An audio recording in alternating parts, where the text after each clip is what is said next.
Queridos televidentes de María Visión, otra semana más seguimos impartiendo esta temática de la eclesiología que nos hace miembros de la Iglesia, nos identifica en la Iglesia y nos hace miembros de Jesucristo en el seno de la Santísima Trinidad injertado por el bautismo.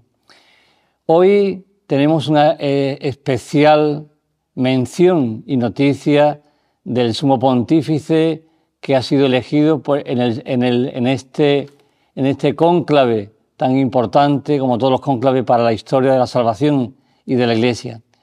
Nada más y nada menos que tenemos como Papa en nuestra Iglesia Católica al Santo Padre León XIV. Ha elegido este nombre el Papa para significar la continuidad no de ningún papa, sino la continuidad de la Iglesia, la continuidad de Pedro. Cada papa, como decimos en otros programas anteriores, suceden a Pedro.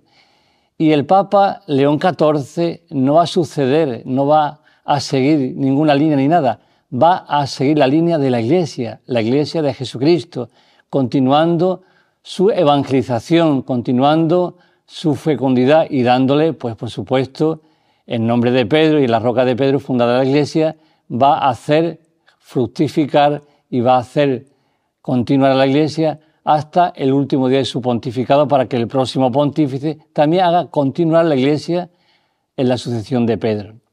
Vamos a hablar hoy también, continuando, de la Iglesia como comunión, esas imágenes que veían en los programas anteriores, ¿no? Iglesia como sacramento de Cristo y también Iglesia como comunión. La palabra comunión, decíamos el otro día, la semana pasada, es la palabra clave, la noción esencial en que decanta las imágenes anteriores, todas las imágenes anteriores que componen o figuran la Iglesia. Es la más apropiada a la Iglesia porque posee en sí misma, actualmente, claro está, siempre cabe en el Espíritu Santo, quiere enriquecer todavía el fruto de autoconocimiento de la misma Iglesia por medio de sucesivas profundizaciones evangélicas. La palabra comunión es muy adecuada para expresar el núcleo profundo del misterio de la Iglesia. Así lo dice el Dicasterio para la Doctrina de la Fe, en el Sínodo de los Obispos, que concluye en el año 1985, que subraya que la eclesiología de comunión es la idea central y fundamental de los documentos del Concilio Vaticano II. Si el Concilio Vaticano II se define por algo, la eclesiología es como la Iglesia de comunión o Iglesia como comunión, porque refleja esa imagen de la Iglesia, refleja la Santísima Trinidad, que es la comunión perfecta entre el Padre, el Hijo y el Espíritu Santo. Esa comunión de las tres personas divinas, siendo un solo Dios, que confesamos en el credo cada domingo o cada solemnidad, identifica ese seno de la Trinidad, esa comunión perfecta del Dios uno y trino, la identifica la Iglesia adoptando la imagen de Iglesia como comunión. Es la imagen más perfecta y la que engloba todas las demás imágenes y engloba toda la estructura y esclarece la estructura y el sentido misionero y salvífico de la Iglesia. Porque si en todo actúa, todo en el rezar un Padre Nuestro, en una acción caritativa, en un sacramento, en cualquier cosa de mérito para la vida eterna de cualquier cristiano, actúa las tres personas divinas, intervienen las tres personas divinas, quiere decir que la Iglesia, en toda su estructura, en toda su misión salvífica, misionera, evangelizadora, es Iglesia como comunión. Por eso la palabra comunión es tan importante, porque la define desde su esencia y desde su núcleo. Comunión significa común unión, ¿no? Comunidad. Común unidad de varias fuentes de identificación espiritual de dos o más mutuas con interioridad entre ellos. Es decir, la Iglesia es comunión. Comunión de carismas, comunión de obispos con el Papa, comunión de vocaciones, comunión. La palabra comunión identifica y explica su sentido y su composición y su misión hasta el juicio final, en donde alcanzará la consumación en el último día de la historia. Por lo tanto, esta palabra de comunión es la que hace posible la unión de los hombres, no solo con Dios de forma vertical, dimensión vertical, sino también entre sí, como dimensión horizontal.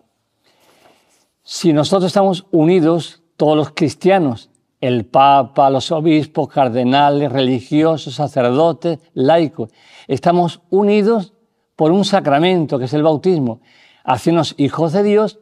Eso quiere decir que esa comunión, como decíamos antes, esa comunión horizontal está perfectamente encajada con la comunión vertical entre la Iglesia y el Dios uno y trino, y entre el Dios uno y trino y todos cristianos entre sí en comunión. Por eso la comunión tiene dos vertientes, dos formas. La vertical de nosotros con Dios y Dios con nosotros, que influye entre las tres personas divinas, como decíamos antes, y también la comunión horizontal, en la que vemos claramente en la elección de ayer mismo del Sumo Pontífice, el Papa León XIV, cómo vemos esa comunión horizontal que tiene mucho que ver y está totalmente relacionada e injertada en la comunión vertical. Porque Cristo funda la Iglesia sobre la roca de Pedro. Y esa comunión vertical hace posible la comunión horizontal.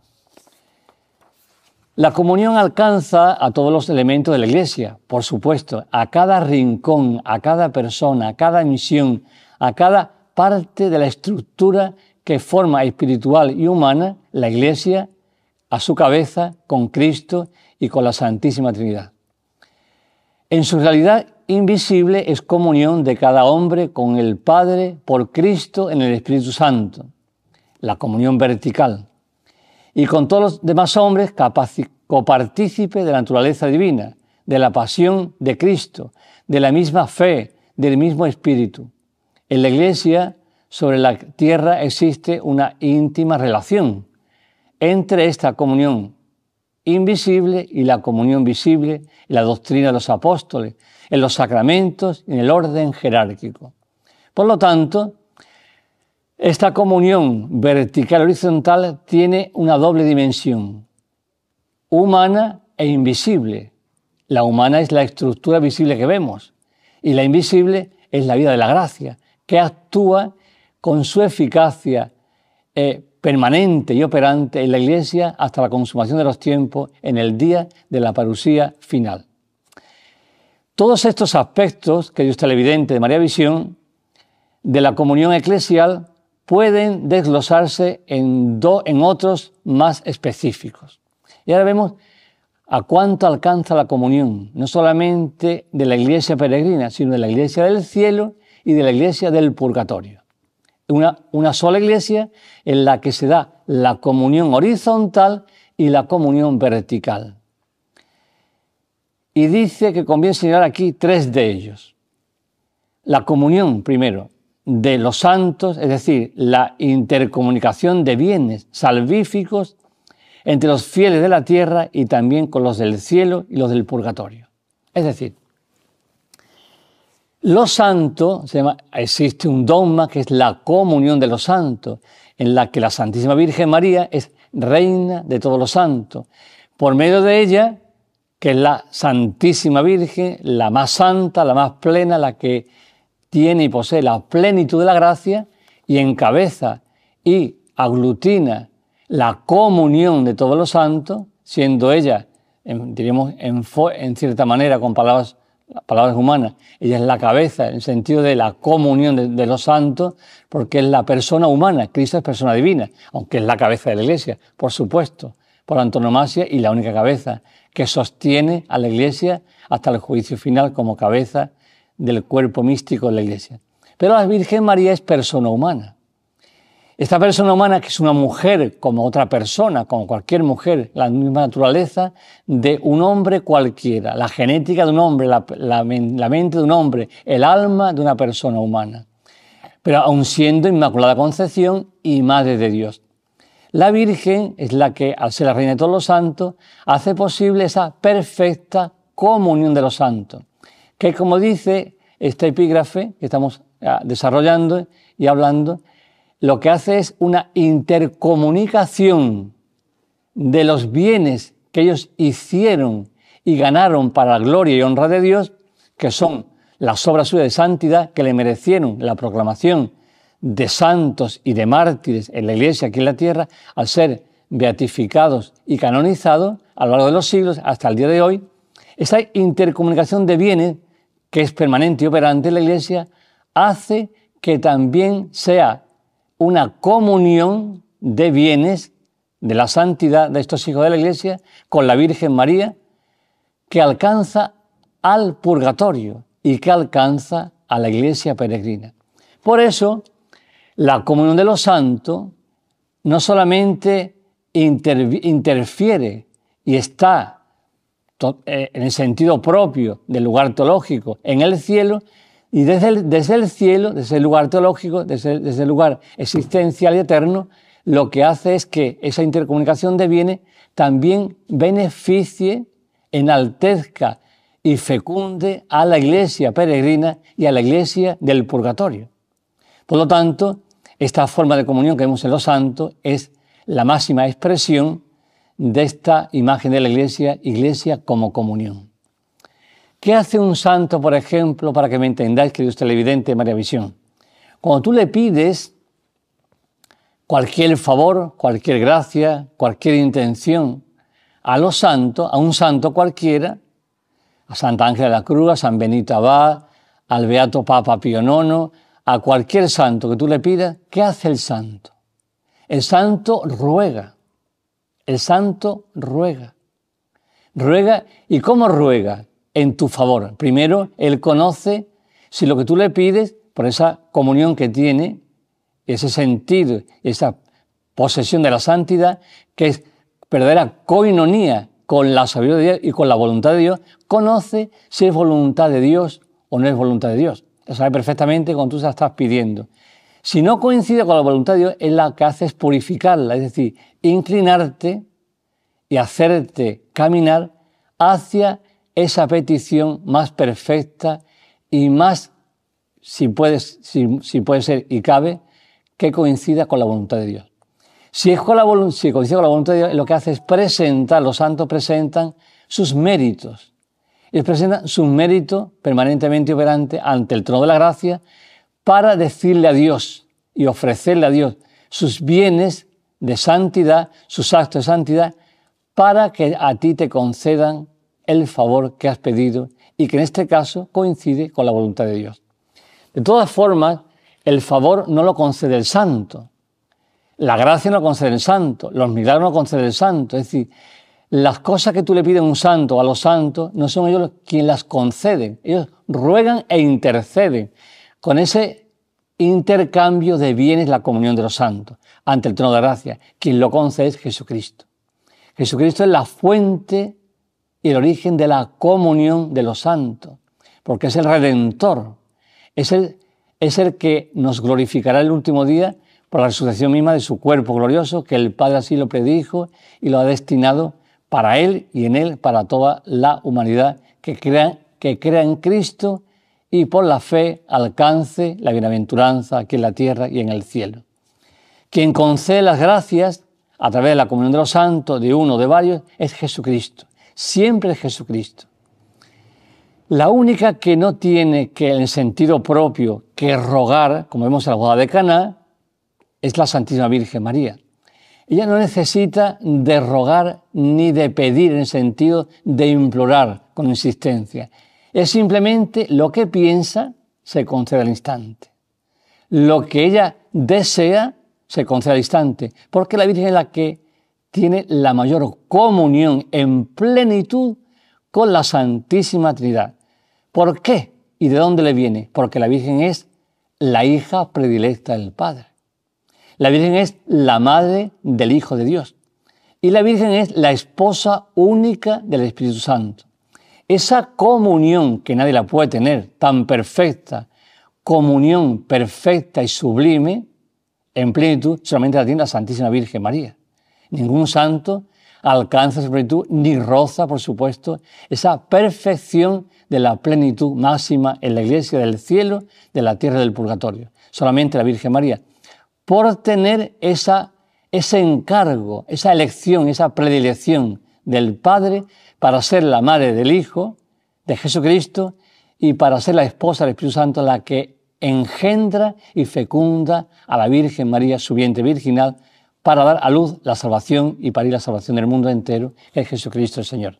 Por eso, en la comunión de la Iglesia, en la comunión de los santos, lo que estamos tratando ahora, la Virgen María es la única persona en el cielo y en la Iglesia única que no necesita rogar, pedir o mendigar. La Virgen, al tener esa perfecta, sublime y plena comunión con las tres personas divinas, la Virgen coincide en todo con Dios.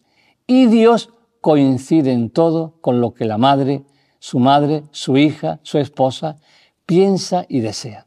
Por eso la Virgen, por ser la reina de todos los santos y la que posee la plenitud de la comunión en la Iglesia, por ser esta criatura tan especial, este encargo misionero tan especial de salvación al género humano, la Virgen tiene la omnipotencia suplicante, la única que tiene la omnipotencia suplicante delante del Padre, del Hijo y del Espíritu Santo. Por eso, cree usted, televidente de María Visión, la imagen de la Iglesia como comunión es la que la define entera. Define su estructura, define su esencia, define su misión y define su camino hacia la consumación del día de la parusía final.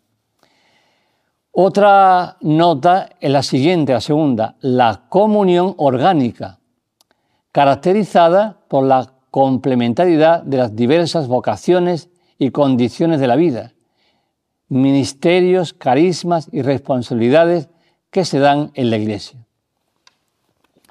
En la Iglesia peregrina, en la Iglesia que nosotros vivimos, esta parte de la Iglesia única de Jesucristo, que Él fundó sobre la roca de Pedro, y sobre el cimiento de los apóstoles, a los que suceden los obispos y sucede los papas a Pedro, esta comunión es también orgánica, dice el estudio de la eclesiología, es orgánica también. ¿Por qué? Porque si no fuera esta comunión también orgánica, no podría existir la Iglesia, no podría caminar. Serían un compartimento, la Iglesia sería un compartimento, una estantería de una casa, en donde aquí una cosa, aquí otra, pero están separadas por unas baldas de madera, unas baldas de cualquier metal, cualquier material de la tierra. No, no es una estantería la Iglesia, orgánicamente hablando. No es una Iglesia con compartimento en lo que no tenga que ver una cosa con la otra, sino que está en perfecta comunión. Las vocaciones, los carismas, están en perfecta comunión. ¿Qué significa esta perfecta comunión orgánica en la Iglesia? Pues que todas las vocaciones, todos los carismas tienen una única misión, la evangelización, llevar a cabo el misterio salvífico de Dios en la Iglesia peregrina.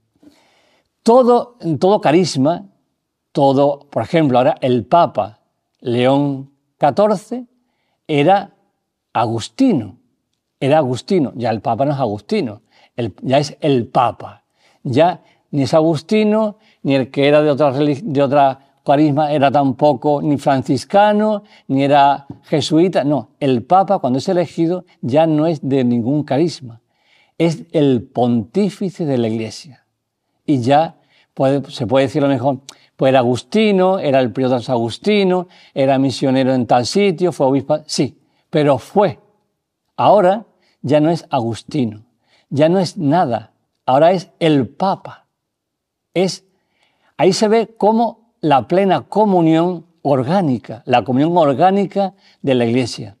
En esta elección del Papa, cómo se ve que los carismas fundados por el Espíritu Santo, el ser agustino, el ser franciscano, el ser un matrimonio, el ser laico en cualquiera de las vocaciones también específicas, el ser religioso, el ser sacerdote, obispo.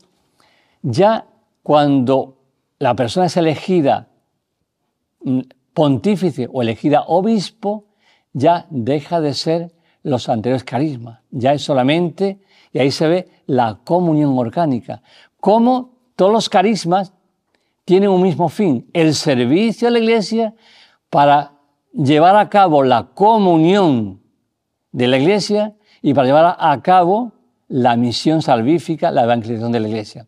Vemos perfectamente en la actualidad qué significa la comunión orgánica también de la Iglesia. Todos los misterios, el ser acólito, el casarse y tener hijos, y así todas las vocaciones y carismas de la Iglesia tienen como único fin, por la comunión orgánica en la misma, el fin de hacer cristiano, de evangelizar, de llevar almas a Cristo, de santificar la vida. Todos los carismas, todas las vocaciones, todos los ministerios en la Iglesia tienen un único fin: hacer y hacer realidad la voluntad del Dios uno y trino, que es la salvación de todo el género humano. Y la última nota que estamos diciendo es la comunión misionera, que es la participación y corresponsabilidad de todos los miembros en la misión que Cristo asignó a la Iglesia en la tierra. ¿Dónde se ve esto, queridos televidentes de María Visión? Pues se ve en el sacramento del bautismo. ¿Cuál es la meta del bautismo? La meta de hacernos hijos de Dios: evangelizar. La meta es evangelizar y alcanzar la santidad. No es cuando la Iglesia te bautiza, Cristo te hace hijo suyo, adoptivo en el Padre por la acción del Espíritu Santo. ¿Qué es lo que te encarga el Dios unitrino? La santidad. Que culmines la misión que Cristo quiere de ti, en la vocación que tú tengas, pero el resultado es que alcance la santidad, que alcance la plena unión con Dios, la plena comunión con Dios en el cielo, cuando tú participes de la muerte en Cristo aquí en la tierra. Aquí se ve, queridos televidentes de María Visión, cómo la comunión misionera se identifica con el principio y la puerta de entrada de la Iglesia, que es el sacramento del bautismo, en donde la misión es evangelizar. Cada uno en su vocación, cada uno en su vida propia, cada uno en su existencia a través de los años, hasta el día en que Cristo nos hace partícipe de su muerte para llevarnos al cielo y también para rendir cuentas a Dios en el sentido alegre y gozoso de poder estar con Cristo, llevando las maletas bien cargadas para ese día y así darle gloria a Dios y hacer visible en el cielo la comunión orgánica, la comunión misionera, la comunión de los santos. Pues, queridos televidentes, concluimos diciendo que la comunión es siempre un don de Dios. No es un arte ni una propiedad del ser humano, es un don de Dios que nace de la Trinidad, siendo propiamente el Espíritu Santo el inagotable manantial del que brota sin cesar la comunión en la Iglesia y de las iglesias. Consiste realmente en la participación de la misma vida divina, en la que cada uno es introducido por la fe y por el bautismo, y tiene en la Sagrada Eucaristía su centro y raíz, su fuente y su fuerza creadora y fecundadora.